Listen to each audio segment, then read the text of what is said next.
Now that's a tough act to follow. I don't have any jokes. So here it goes. Nailah Imani Jones. Nailah.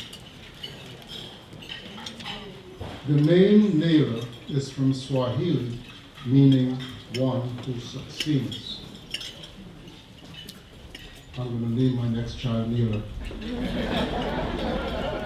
Nailah Imani Jones was born and raised in St. David's Episcopal Church, Cambria Heights, Queens. She participated in just about all activities that a young person could do at St. David's and enjoyed them all.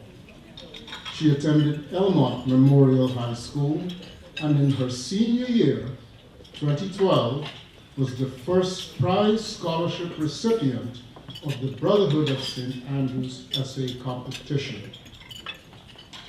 She attended the University at Buffalo, 2012 to 2016, where she graduated with a BS in business with a concentration in finance.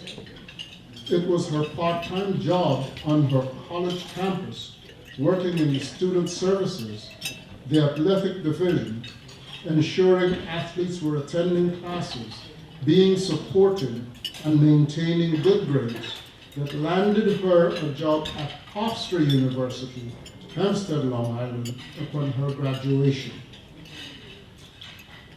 Within 3 months, she was promoted and is currently the Senior Assistant Director of Communication Operation in admission.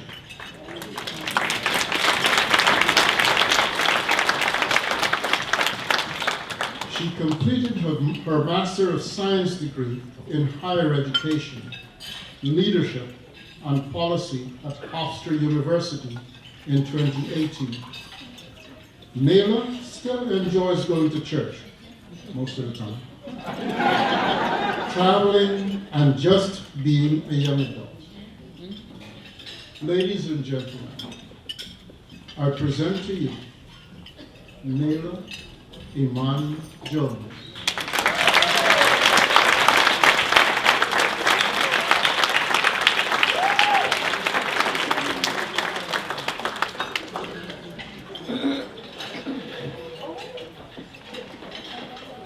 Good afternoon. Good afternoon. Thank you for your warm welcome and introduction. It seems like only yesterday I was accepting my first place scholarship prize from the Brotherhood of St. Andrew at a ceremony held at St. Joseph's Church in 2012 as a senior in Elmont High School. Here I am, 8 years later, delivering the keynote address. Thank you.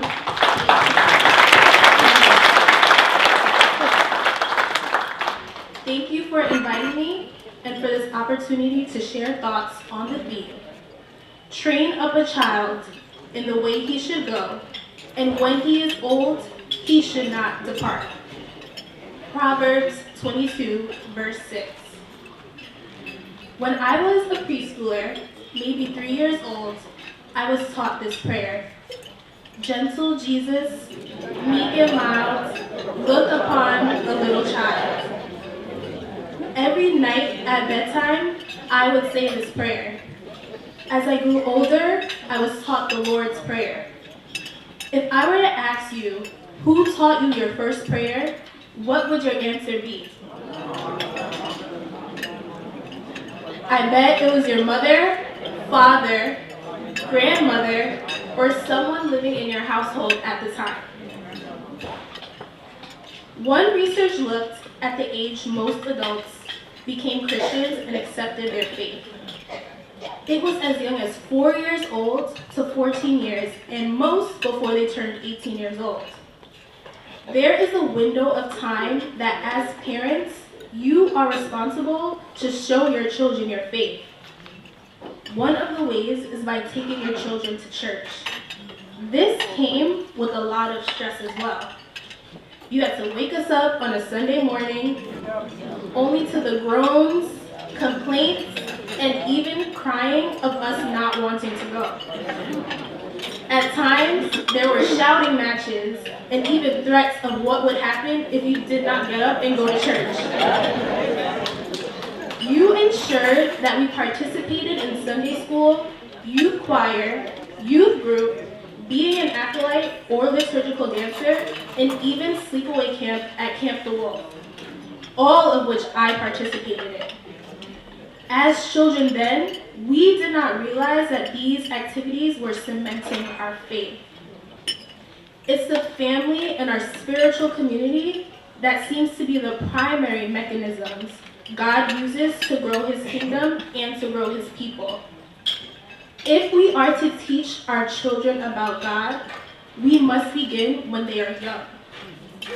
So we can infer, as King Solomon did in Proverbs 22, it is very possible if we begin teaching children at a very young age about our Christian faith, love for the Lord, and to have a relationship with him, there is a high probability that they will grow up and not stray from their faith and the values that you have taught them. Deuteronomy chapter 6, verses 7 and 8 remind us to do this every day with our children. These words I am commanding you today are to be upon your hearts, and you shall teach them diligently to your children and speak of them when you sit in your house and when you walk along the road, when you lie down and when you get up. Tie them as reminders on your hands and bind them on your foreheads. In our secular lives, parents remain the primary influence on how children are trained. For example, learning to cook, bake, complete chores, valuing education, sports, choosing friends, and careers. We are first taught by you, our parents. You shared and demonstrated your knowledge and values to us, and no wonder some of us grow up to be a mini you. I grew up with the message from my family that for us as little black children, in order to succeed, we must attend college, and we will be successful. No matter how often I heard this message, it only became crystal clear when I experienced it. I was 6 years old, and my mother had no babysitting for us that day. So she decided to take my 10-year-old brother and I with her to Columbia University, where she was completing her master's degree. We were warned to sit quietly and not to embarrass her. I could not believe how much fun it was to sit in a classroom and see adults learn. All I had known before was my little classroom at Dutch Broadway School with our teacher telling us what to do. There, in my mother's classroom, they were sitting in a circle with their professor, talking and laughing, exchanging ideas, and taking notes. Through my eyes as a child, I knew in that moment I too wanted to attend university and experience this when I got older. It felt like such a fun and grown-up thing to do. The seed was now fully planted by my mother's example. Ironically, it was the same for her too. It was her aunt who had taken her to university in Jamaica as a child that spurred her interest and desire to achieve higher education. Now, 19 years later, I am an administrator at a university. This seed was planted from way back then. So, it's the examples you set and the messages that you share with your children that plant the seeds to inspire and encourage them to live out their dreams. I see hundreds of students each year with their parents attending our college fairs at Hofstra, and I observe how happy their parents are at the thought of their children attending college. For some parents, it's following in the family's tradition, and for others, this is the first generation with a chance of attending college. It now begs the question, is it always true that if you teach your children, as King Solomon says, there is a guarantee that they will live their best Christian lives? I note the King James Version of Proverbs 22 says, "And when he is old, he shall not depart from it." But the New Revised Standard Version states, "And when he is old, he should not depart from it." One version says, "If you teach your child, they will not depart." But the other version says, "He should not depart," bringing a level of doubt or no guarantee that he will not depart. The word "should" implies that all things being equal, your child should not stray. But we know nothing in life is guaranteed, even when everything is aligned.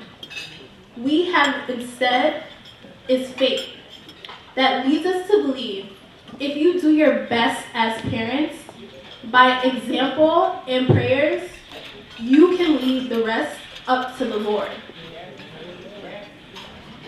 In most families, we all celebrate when children grow up and are successful. Graduations, proms, confirmations, weddings, birth of grandchildren, and new jobs. Hillary Clinton said, and I quote, "When your children succeed, nothing else matters." No matter what the cost was to you as parents, sleepless nights, worried about the bills, unemployment, late mortgages, it's all worth the investment when your children succeed in life and take their rightful places in society. You as parents are very proud and can walk with your heads held high. But what happens when you have raised your children in the way King Solomon said, and they fail to live up to your expectations? How do you feel as parents? How do your children feel? And how does your community react? As a young adult, I am aware of many young people my age or older, even my own friends, who have now rejected the path that their parents laid for them.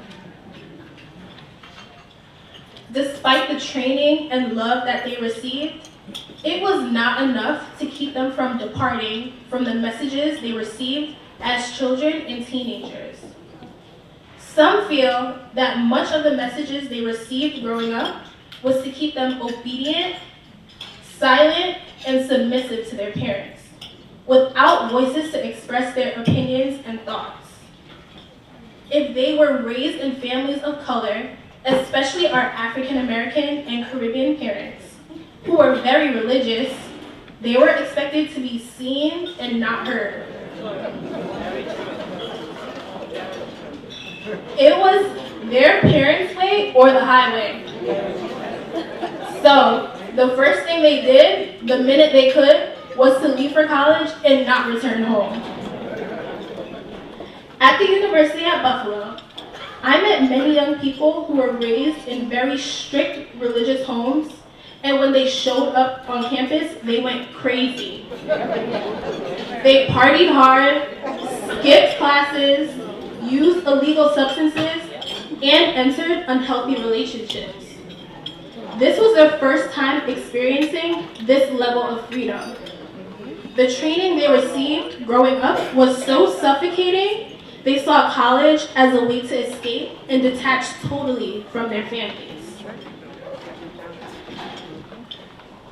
Some of my friends would not even go home for the holidays. They found jobs, traveled with friends to avoid going home to the feeling of oppression and fear of being judged. They felt that their parents' religion or teachings negatively impacted them, so they stayed away. I had one friend who was on campus 2 or 3 years prior to me meeting her. She was of a very religious, Orthodox faith that prohibited everything. It was her parents who would make all decisions about her life, even whom she would marry. Then, When she gets married, her husband would oversee her life. On campus, she let it all out. She was the life of the party. Her hair was colored the brightest, and she partied the most. She chose the wrong types of guys to date and just never went home. We thought that she intentionally took the least amount of credits in order to drag out her stay. I finished college before her, and she still did not go home. In some ways, we can liken my friend to the prodigal son in the Bible, who took what his father had and went away and squandered it.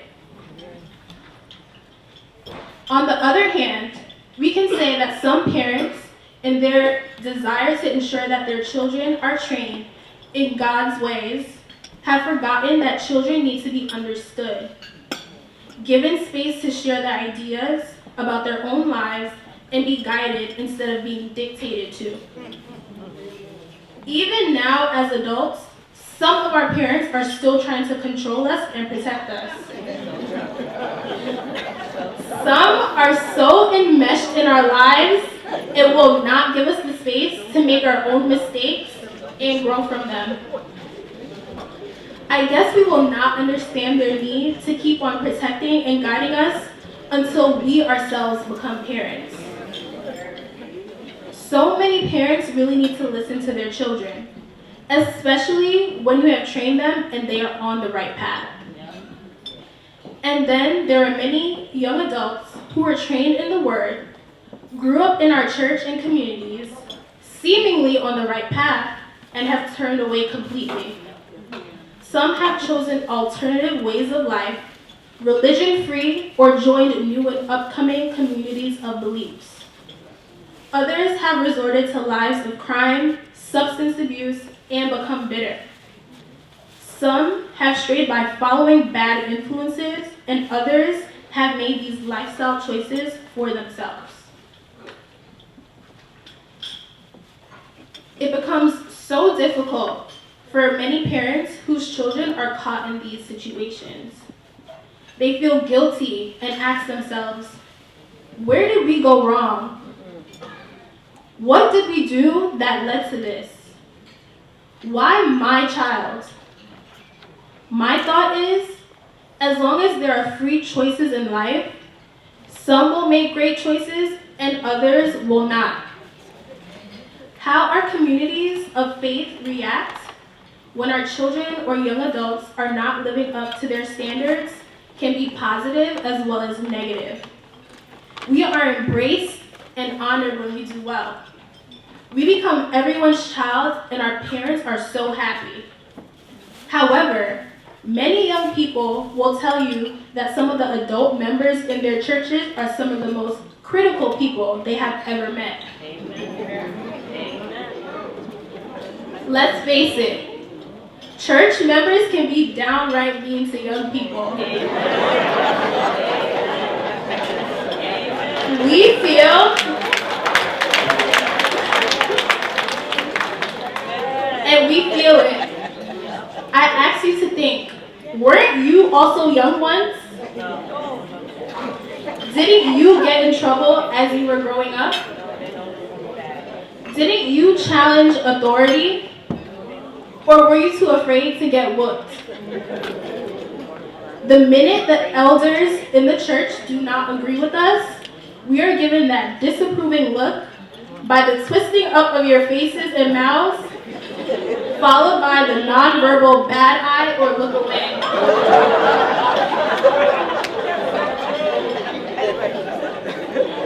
We feel it and it turns us off from our church. It is our church community that should be nurturing us when we stray, and with love and prayers embrace us. Teach us with love. Oh, and one thing else, allow us to get our food at coffee hour without giving us that cross-eyed look.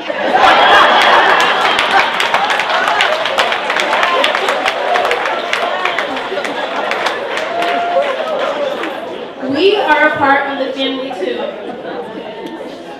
I also think about parents who have failed to train their children. By their absences ignorance, or life choices, they have not embraced their solemn and godly role as parents responsible for caring and teaching their faith to their children. Yes, there are so many children who have not been trained. What is life like for them? Do we stop at times and realize that some of the children, teens, and young adults whom we meet are acting out because they've never been trained? It was President Barack Obama who said, and I quote, "An absent father enslaves his children's hearts forever." Many children are walking around as slaves to their parents' absences. Of course, President Obama understood this as he lived his life without his father. Many children are still able to grow and reach our potential, as resilience is way more powerful than rejection and ignorance. The biography of President Bill Clinton tells the story of his brother and himself, both raised in the same household to a single parent, facing adversities. One brother grew up and chose a life of crime and made poor choices, landing him in and out of prison, while the other brother embraced education and made better choices. He became a well-respected and influential leader and president of the United States. It is also the assumption that children learn from their parents. But we also have seen that children can teach their parents about God and His love for us. They can teach parents how to show love and to turn their lives around. The forgiving spirit of children and their ability to love, even in the face of hurt and absences, has healed many families. Children can also teach parents. I close by reminding you, as parents, of the words of King Solomon, that it is your duty, your godly duty, to train your children with love. If they fail to live up to it, you have done your part. I quote the words of the esteemed author James Baldwin. "For these are all our children. We will all profit by or pay for whatever they become." How are you training the children in your lives today? Thank you.